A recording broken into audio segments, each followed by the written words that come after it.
Alright, here goes nothing. Looks like this is starting to heat up.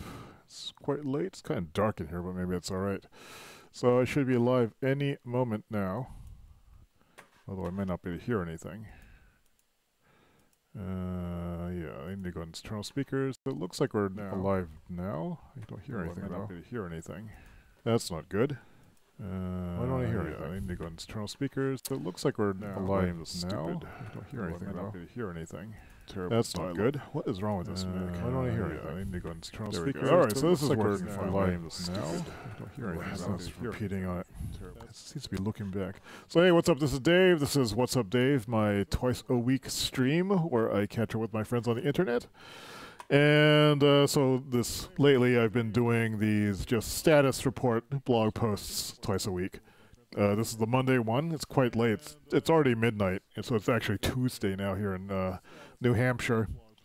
I just finished writing the blog post. It's been an eventful weekend, so I might as well just go over what's happened since Thursday.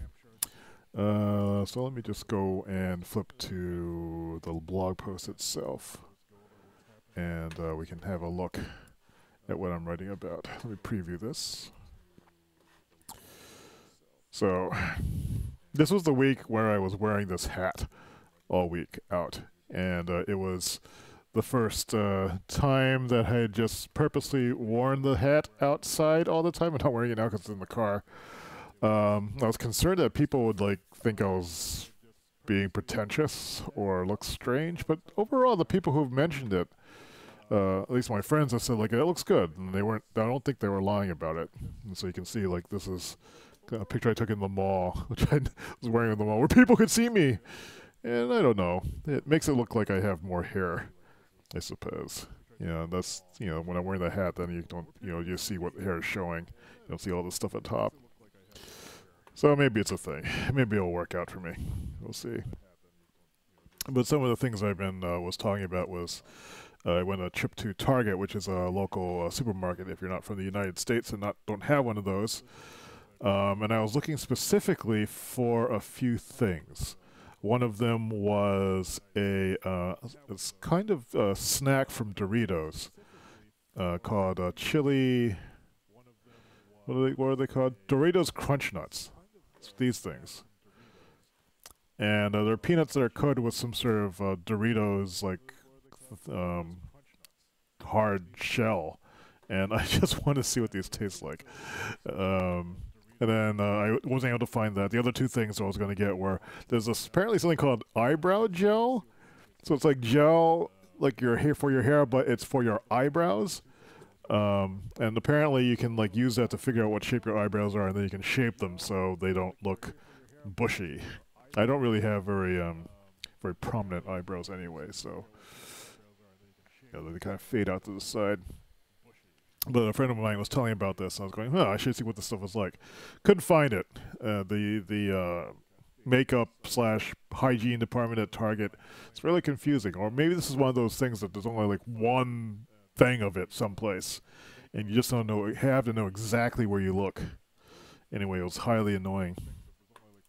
And then one of the other things I saw while I was there is I went to Newbury Comics, which is a local chain for comic book geekery stuff, and there was this entire wall of Funko figures. And these Funko figures basically are the same big-headed, small-bodied doll. You can see kind of how it looks.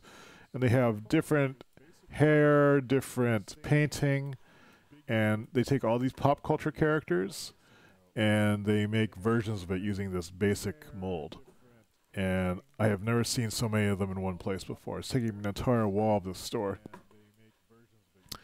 And, I guess they're cool conceptually. I mean, if you want to collect a whole bunch of stuff and have boxes of things.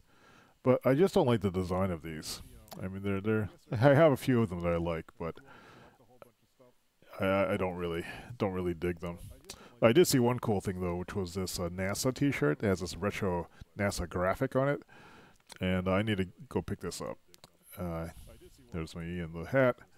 This is a papaya salad that Joy at the Asian market gave me. I haven't eaten it yet. I got this beef shawarma at the Lebanese cafe place near me. And then the next day I got this. This is a turkey avocado BLT from Panera Bread. When I was meeting with my friends Joy and Dave talking about Joy's food product ideas. She's moving ahead and developing a line of food just to complement what she does now with her grocery store or Asian market. The poor cat got stuck outside. The wind blew the door closed, and he looked very surprised and shocked. And this is the new nail color, and you can see, like, you know, I did a terrible job on this. I mean, it's like the edges are all kind of gloppy, and like I applied multiple paint coats, and they dried unevenly because I wasn't doing the stroke right. And you know, you can kind of maybe get another look at it here. The lighting is not good though. I mean, they look okay at a distance, I think, but you know, I'm not even sure I really like the color. You know, so where's my pen? The pen itself, I don't even know where it is. It's probably behind me someplace. I don't see it. Let's see if I can find it. It's kind of dark in here. Here's the nail polish. Where's the pen? Oh, I'm wearing it. We're wearing it right on me. This pen, this nail polish, this color. Not sure if I really like it. I may want to redo it just so it's not so gloopy looking. It feels unprofessional. And yeah, the whole point of doing this is to look good. You know, so. And finally, there's this Choco Drone thing that I'm making. So these are 2 tins. Where's the Choco Drone? He's over here. What is the Choco Drone? You ask? This came out of a conversation in the virtual co-working chat room when Roger we were joking about hiding chocolate in the house as kind of a motivator. So these are 2. These are made of tin, shaped tin. And I got these at the Asian market, and Joyce said that these are bought by her Filipino customers, and they make puddings in there. Like they put this in a double boiler, and they put the pudding in there, and it cooks. So I guess it's some sort of custard, like a flan or something like that they put in here. But having 2 of these, one slightly bigger than the other one, I can put chocolate in here for the Choco Drone. The Choco Drone concept is, it literally is like a drone that delivers chocolate to you, and as opposed to just hiding chocolate in your house, which was my idea. And so what I wanted to do was create a simulated Choco Drone by sealing some chocolate in some sort of container, and I imagine this thing could be deployed by a drone. I'm just going to hang it over my head and see if it creates wonderful feelings of impending imminent chocolate. Now, of course, I realize this is incredibly silly, but as a designer, incredibly silly things and the experiences that arise from incredibly silly things sometimes give rise to really, really good ideas and give you some insight into the human condition for which we're designing. And so, behold, foil-wrapped tin containing chocolate. Do you not want this in your own home? I don't know how I feel about it, but I'm just going to like put it someplace. If I can somehow point it up above me, so like, you know, up there, up in the ceiling. I mean, if I imagine like you had like an oval of chocolate hanging over your head, knowing that there's delicious chocolate in it, how would that change your day? Would it make it better? Would it make it worse? I'm on a diet right now, so I can't even eat it. But it's almost like a time capsule of goodness or something. I don't know. Like a piñata? And so that's the goal behind behind that. Is there any, and are there any other pictures to look at? Oh, let me see if there's probably no one in the chat room, but I might as well just check to see if anyone's watching. There's one person watching. Hello, person. So let me just go back to the screen and look at this blog post, make sure I'm not missing anything. Yeah, I talked about all this sort of stuff. Oh, one interesting thing with the nails is that today was my monthly gender identity therapist session, and so I've been like exploring, you know, what is my gender identity, because I'm not sure anymore, and like I haven't been sure for a long time, and assumed I was just some sort of weird male. But I think that there's other things that are working inside of me, and so it would explain a lot of things, which I won't go into detail. But seeing this, and I think one of the things that was important for me, oh, I just noticed a typo here, was that I'm always pursuing my personal truth, and my recent Groundhog Day resolutions, figuring out what my goals were, so to speak, what my mission was. That was like a huge deal. The gender identity stuff, I don't see as being, I don't see as taking priority over that, but it's an aspect of myself, therefore it's an aspect of the mission, because the way that I do the mission, that mission of being on this journey of discovery and developing skills and finding other people who have similar dreams or complementary dreams, or at least just share that desire to do something that's meaningful to them and to be around people who get it. The identity aspect is part of my personal truth, and therefore it affects my personal mission in some way. It's not, but it doesn't replace it. And so just being able to deal with that truth and kind of come to a understanding of it is a big part of doing this. So I'm feeling pretty good about it, actually. Like I'm currently exploring, getting comfortable with the ideas of being non-binary, gender non-conforming, gender fluid, which are things you can all look up. I'm not going to dwell on it or go into great detail about it. But just being able to accept that and feeling good about it, is like I think it's been a huge like lift off of me. So I'm really happy about that.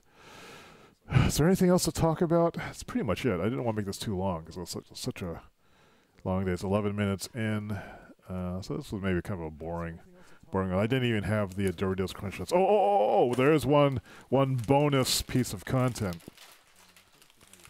Let me go back to Lightroom here. Ugh, all my stuff is falling down. And go back here. I was braising a pork stew today, so these are the ingredients: some green onion, some ginger, cinnamon sticks, some star anise, some pork belly that I've been meaning to cook for a while before it went bad.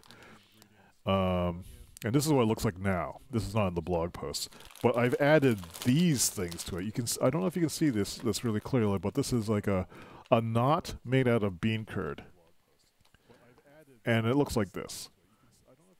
So I literally saw these the other day at the Asian market. I'd never seen them before. It's a bag of dried bean curd knots. And so the nice thing about bean curd is that when you put it into like a broth, it absorbs all the flavor.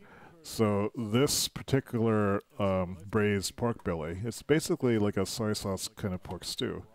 It's absorbed all the flavor from the slowly braising pork fat, and expands. You can see this thing on the top. This is one that's been sitting in that liquid for about an hour and a half, and this is the dry one over here. So you can see it's gotten much bigger. So the pork stew is looking great. I haven't tried it yet. Since I'm on low carb, this will be a good thing for me to eat tomorrow. Although I might freeze quite a bit of it. So that really is it for today. It's going to be a busy week. I'm starting to prepare for my trip to Taiwan. There's a lot of people that I want to meet before I go there. Just like people I'm catching up with. I've been scheduling various doctor's appointments, contact lens stuff, meetings with potential collaborators, just kind of seeing what people are up to. And then there's also work to do for the project, learning science software project stuff I've been doing. I need to write a bunch of documentation, and then also for my own work, finally write the Happy Bubble Time description. There's a link to it in the blog post, but I can probably just show it quickly here. There's a Happy Bubble Time here. So I have this work in progress. I was going through all the other Happy Bubble Time posts I'd written since 2012. And I am factoring that out and to describe the canonical description of what Happy Bubble Time is. Because this ties into the gathering style of productivity I've been working on. It also ties into the mission stuff I've been talking about. Like, how do we as a group of people who all have our individual dreams, how do we pursue them in a way that is self-supported, shareable, visible, all these things. I'm defining the operating system for a kind of community of like-minded explorers of their own personal meaning, and how not to make that sound stupid or just like not grounded in good process. That is what I want to do. So I need to be able to describe this thing in a way that makes its own internal sense. It's something that can be verified, something that can be intuited as being, something that's just not like wishful thinking. It needs to deliver results, and it needs to be clear. And all starts with this happy bubble time thing. So that's it for today. Thanks for watching. I'll be back on Thursday. I'm in the virtual co-working chat room, chatting things up there.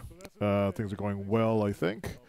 A lot of more random silliness from me, maybe, that's kind of skewing the chat room more toward silliness. But it might be more quiet this week, just to change of pace. Hopefully they'll start going back to the gym, too. So that's it anyway. Thanks for watching. This has been What's Up, Dave. I'll see you Thursday. Bye. Thanks for watching. This has been What's Up, Dave. I'll see you Thursday. Bye.